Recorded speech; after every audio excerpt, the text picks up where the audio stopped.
Alright, everybody out there in Spreaker land, this is Tony Lucero with Ghost Radio, and we are back from our 3-week hiatus. I know it's been a while, but had lots of stuff to do, lots of research to do, and just did a brainstorming session over the last few weeks as of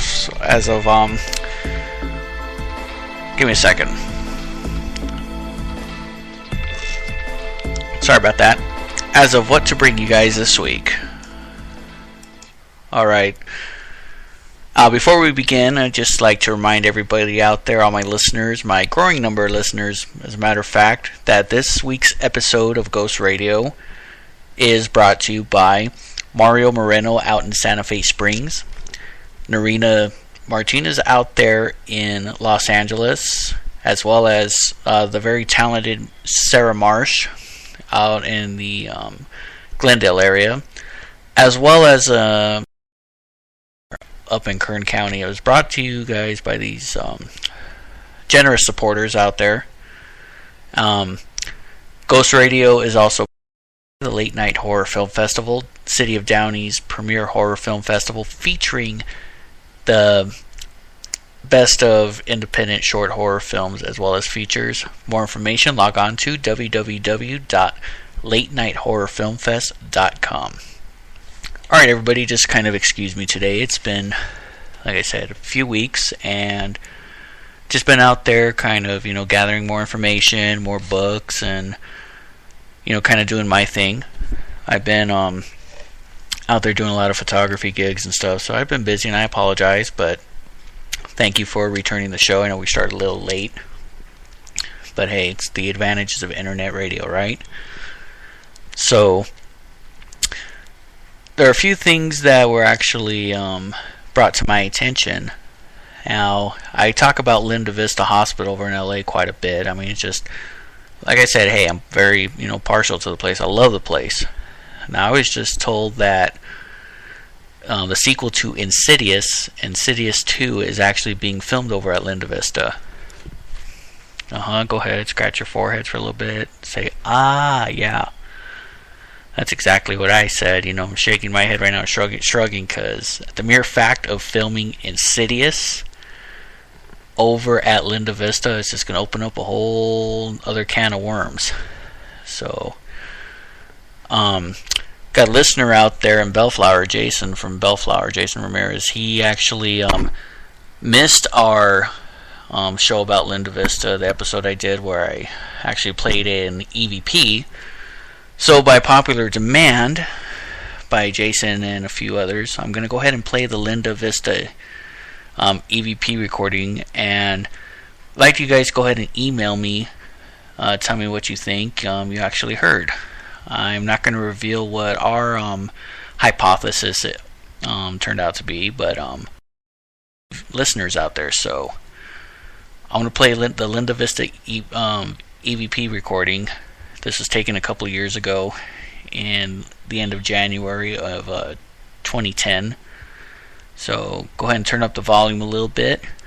I'll shut up for a few minutes, and guys, tell me what you think. If you want to call in, mind you, this show is recorded live every Sunday at 11:55 p.m. to about 12:30 or so. So, okay, I'll be quiet now. Here's Linda Vista.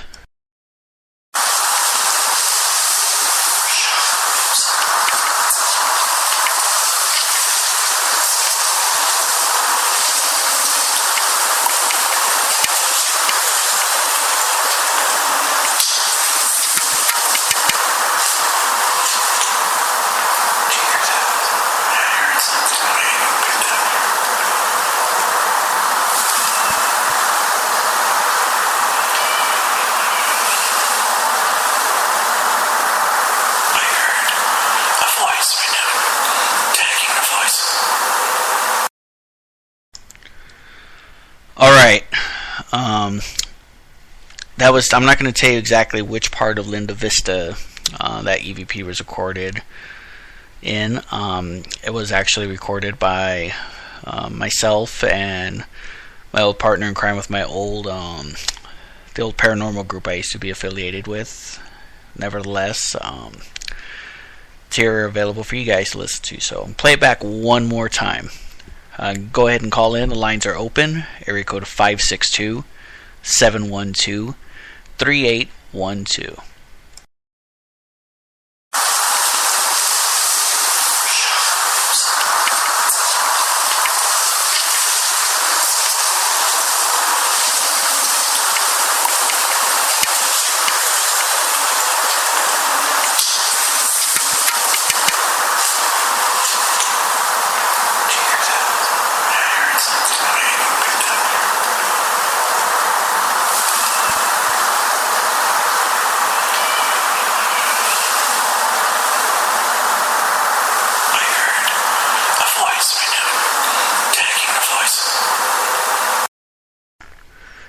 Alright, you can email me at TonyJLucero@gmail.com. Please don't send any spam unless it's intended to be placed between two slices of bread with some mayo, romaine lettuce, tomato, etc. Again, you may email me, TonyJLucero@gmail.com. Tell me what you heard, and we may share your synopsis on the air. Now, just a reminder, phone lines are open, 562-712-3812. We know there are a bunch of night owls out there, especially amongst the Facebook realm. So give us a call, share your story. You can, disguise your voice, your name, whatever. Just, share your paranormal experiences with us. So, a couple weeks ago, we had Memorial Day weekend, which was the unofficial start to summer, of course. Now, a lot of people head out of town in the summertime. They want to get out of Dodge for a little bit, and one of the avenues they take is the I-15 straight through the San Bernardino Mountains and onto the Mojave Desert into Vegas and such. And for those of us who are into UFOs, strange sightings, extraterrestrials, if you will, 'tis the season for those UFO sightings. So get your cameras out, your voice recorders out, binoculars, and keep an eye on the skies out there. I was reading through some of the reports earlier today through some anonymous sources that I keep, and I was told that there have been several UFO sightings out in Hemet over the last week, and what they were describing sounds like your typical UFO sighting. They're reporting these triangular formations of objects floating in the sky, kind of moving in formation, and at a blink of an eye, they're gone. So if any of you guys out there in Hemet or the high desert catch any footage, please share it with us. You can always email me, and I'm going to go ahead and give my personal email account out, TonyJLucero@gmail.com. Send in your UFO pics, and we'll analyze them on the air. And share your story with the rest of the world. And of course, if you feel uncomfortable with using your real name, we'll anonymize things for you. Got some great giveaways going on later on in the show, so stick around for that. I'm going to go to commercial break real quick, and when we come back, I'm going to talk about some of these some of the weird places here in Southern California. What do I mean by weird? Stick around and find out. Phone lines are open, 562-712-3812. Be back after this.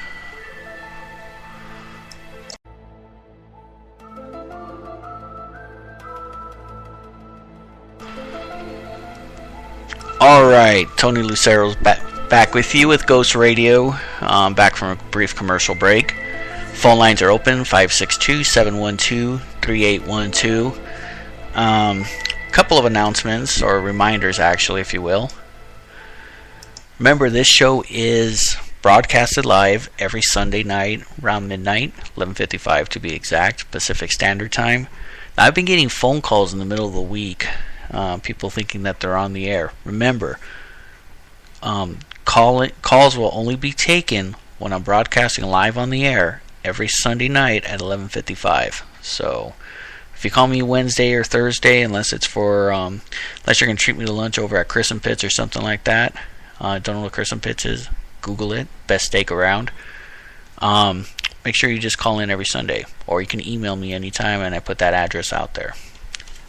Now, I got a message actually on via the Facebook page from one of our listeners out in Whittier, California, who wished to remain anonymous.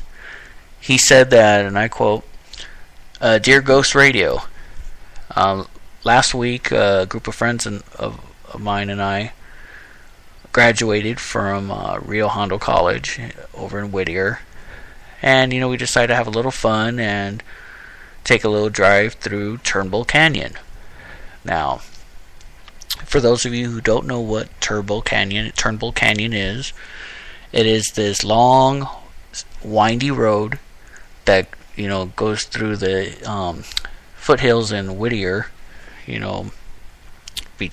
adjacent to La Habra Heights, Hacienda Heights, and such. And it's a very perilous and twisty, windy road. But let me get back to their story.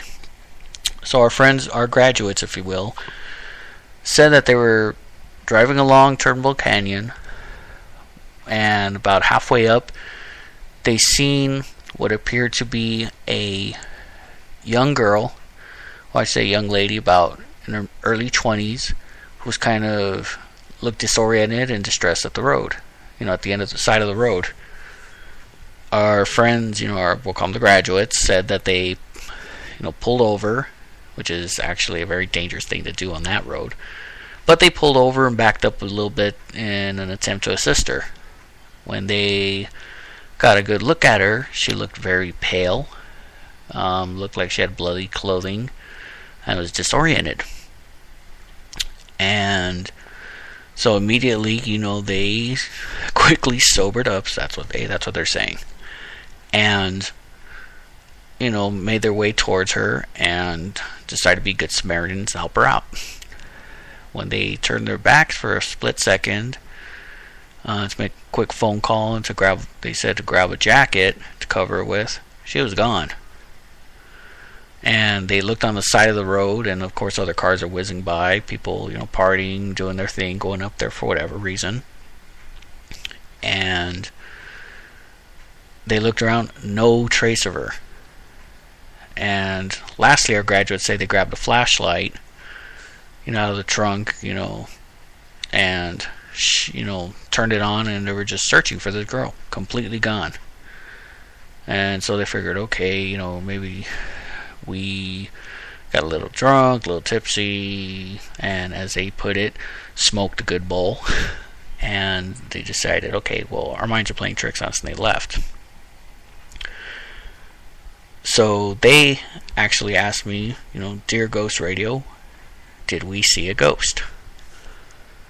Well, let me tell you guys something. Turnbull Canyon is notorious for, many accidents. It's a very secluded place on the side of the road. A lot of things allegedly occur there. Allegedly, and I say allegedly because things were unsolved. A lot of cases were unsolved, but allegedly, bodies were found, in the canyon areas, alongside the road and such. I guess according to movie standards, it's a pretty perfect place to dispose of things. Anyway, I'm going to tell you a little bit of the haunted history of Turnbull Canyon. First of all, several years back, there was a tragedy up there that involved a young college student, young female, who was hit by a car, and her body was dragged several feet, and she had died. So, a lot of people have claimed to see her ghost, and let me tell you, I'm not just building into the hype, adding to the hype here, but a couple times I have driven through that canyon. At the time, I was completely unaware of the past occurrences there, and I thought I saw the same girl. So, she's been dubbed one of the Turnbull Canyon wandering spirits there. So if you ever go through that area, just be wary, and keep a watchful eye out, and more importantly, be safe up there. It is dangerous. Okay, pitch black. You never know who or what's out there. Now, it's just a little urban legend, little ghost story, if you will, about Turnbull Canyon. Now, if you drive through that canyon, like I said, during the daytime, it is a very picturesque, little view. It's a nice little gem that's hidden away, amongst the urban sprawl of LA County and Whittier in that area, San Gabriel Valley. Allegedly, and I use that term loosely so that I'm not accused of, pointing fingers and throwing out false information to you guys. There are a lot of rituals that go on down there. I'm not going to say what kind, because don't want anything pointed at me until I get the facts straight. So it's kind of creepy out there, and people have been supposedly known to go missing. Now, if you drive up this windy road, you're going to come to a place that's been dubbed Gravity Hill. Now, the Gravity Hill phenomenon isn't just, new business and exclusive to Turnbull Canyon and Whittier. It's a phenomenon where if a car is parked uphill, they put their vehicle in neutral and turn it off, rather than rolling backwards, down with gravity, their vehicles are allegedly, according to legend, if you will, or eyewitness account, are pulled upwards, basically defying gravity. So that's one of the little phenomenons out there. I haven't found that area yet, so when I do, I'm definitely going to take some video, hopefully post it up on YouTube and such, share it with everybody. Another legend about Turnbull Canyon and our, endeavor on weird places here are the Hell's Gates. Apparently, if you go all the way to the top of the hill, hang a right on the little outlet, and trust me, you'll see it. If you go up this windy little path, maybe about 100 yards or so, you're going to come to 2 brick pillars with a rusty iron gate. Looks like an old foundation, around. That's all that's left standing are the gates. Now, of course, God, I love urban legends, okay? People have dubbed this area Hell's Gates. They believe that it is a portal to hell, and the gates stand cursed. And if you open those gates, you're going to go through hell. You're going to unleash something and let it through. Okay, love that urban legend. Love the little story about the place. It makes it a little bit more intriguing to those of us ghost and paranormal enthusiasts. However, I hate to burst everybody's bubble out there. Hell's Gates are actually the freestanding remnants of a mini mansion that was built on the top of that hill in Turnbull Canyon that burned down quite a few decades back, quite some time ago, and it was just left standing there. So of course, you get the idea that these iron gates are a portal to hell. Great plot for the movies, perfect location to shoot short films in, but it is not a portal to hell. Now, it is hell to get up there, especially in the hot summer days. That's about it. So that's about Turnbull Canyon. If you want to look it up, I suggest Google it. If you find anything interesting on the location, go ahead and email me, and I'll share stories on the air. So we're gonna take another quick commercial break, and come back, talk a little bit. I'm just gonna throw some rants out there. I'm gonna flip through the books, see what we can talk about. So phone lines are open for a few more minutes. 562-712-3812.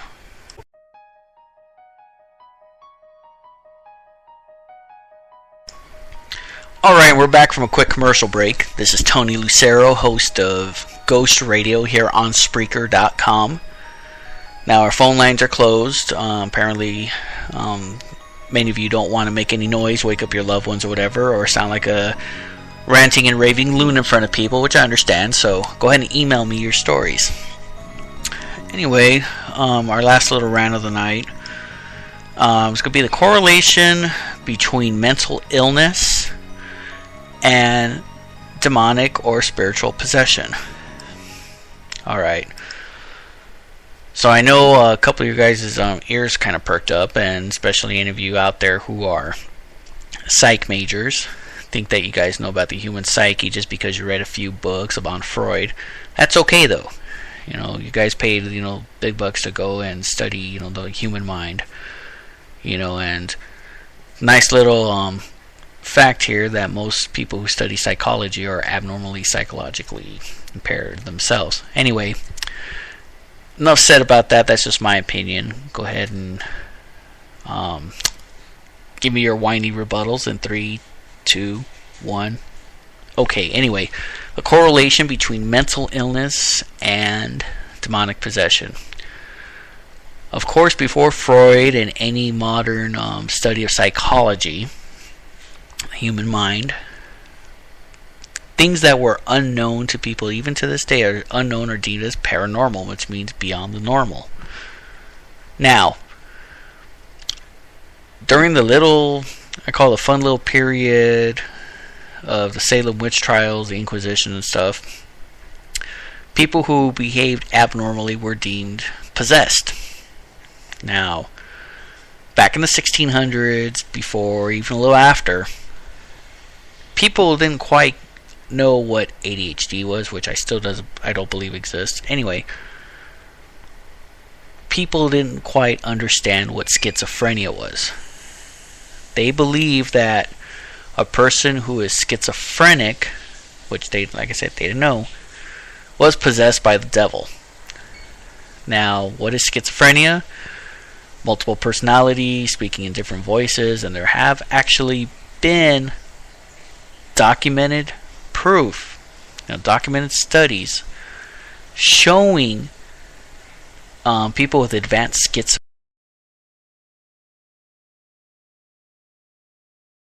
personality speaking in different languages, different tongues and such. Now, that is the modern medicine psychological approach to possession. I'll get a little theme music back here to kind of keep me going. Okay. Now, I know this sounds repetitious.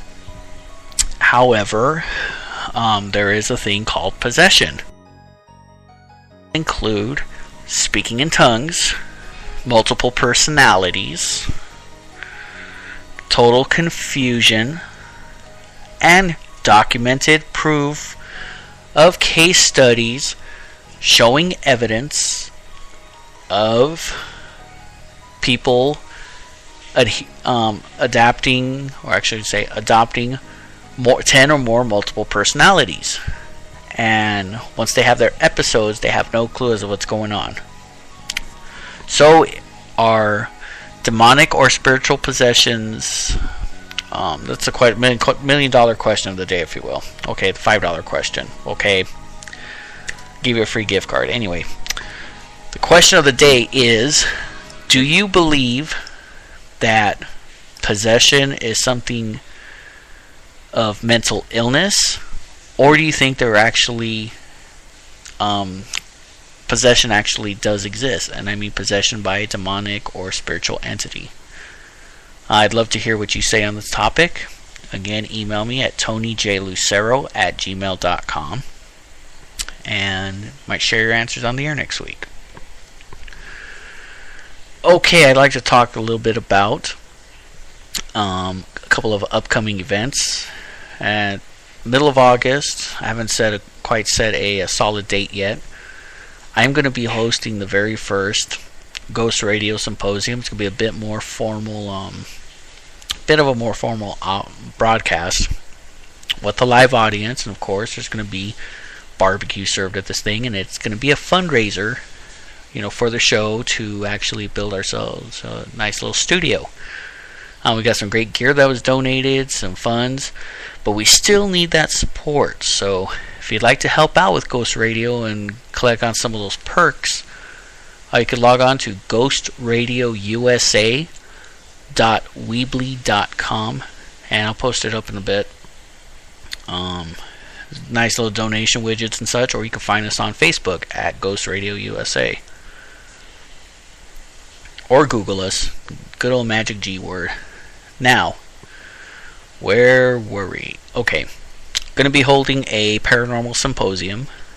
It's going to be a lecture on various topics and subjects in the realm of the paranormal, including Ghost Hunting 101, Paranormal 101 that covers the basis of everything, how-to workshop when it comes to using basic scientific gear when conducting your paranormal investigations, and last but not least, the paranormal field trip to different haunted locations where, you know, those who participate will actually be involved in a real paranormal investigation. I'll have the details of that event next week, including where to purchase your tickets, reserve your spot. Again, if you have any questions, you can email me at tonyjlucero@gmail.com. Now, I might be changing the time slot of our show a bit. That way I can, get a little bit more listener participation. Now, I know there's a lot of listeners out there, but I would love your feedback, and I know it's kind of late, and that's probably why you guys aren't calling. Having said that, move on to the next thing, and that's the Late Night Horror Film Festival. Those of you who have been following this event have seen that the future was kind of bleak. Now, as the executive producer, not trying to put myself up on the soapbox. Oh, what the hell? I am. Anyway, this event is a great event. Brings a growing number of independent producers, directors, stuff in the horror genre together in the city of Downey to display their. We're a long way from making this thing a regional film festival. However, with your help, your support, and your word of mouth, which is the most important thing, we can do this. Now, good friend of mine from back in my early days of college, and who just so happened to be one of the original submitting filmmakers to the 2008 Late Night Horror Film Festival, Duan Abledso, founded his company Innerbard Media. They are partnered with Google and YouTube. Now they've come collectively together to present this year's Late Night Horror Film Festival in Downey. So it's brought to you by Google, YouTube, and Innerbard Media, and believe me, we will have a growing number of sponsors. So, for joining me this week, I know it's been a few weeks since I've been on the air, and you guys have put up with my rants and stuff, and you're probably thinking, God, this guy's got to get his crap together. Well, hey, next week I promise I will have a little bit more structured show for you, but I need your help, your participation. So, this week we've discussed just a few things. Went into depth a little bit about Turnbull Canyon in Whittier, California. Let you guys listen in on that Linda Vista EVP, the one I like to play a lot. A lot of you guys missed it. It's popular for some reason. Until then, keep your EMF readers out, your digital voice recorders, and your night vision cameras on. Love to see what you catch. It's Tony Lucero, Ghost Radio. See you next week.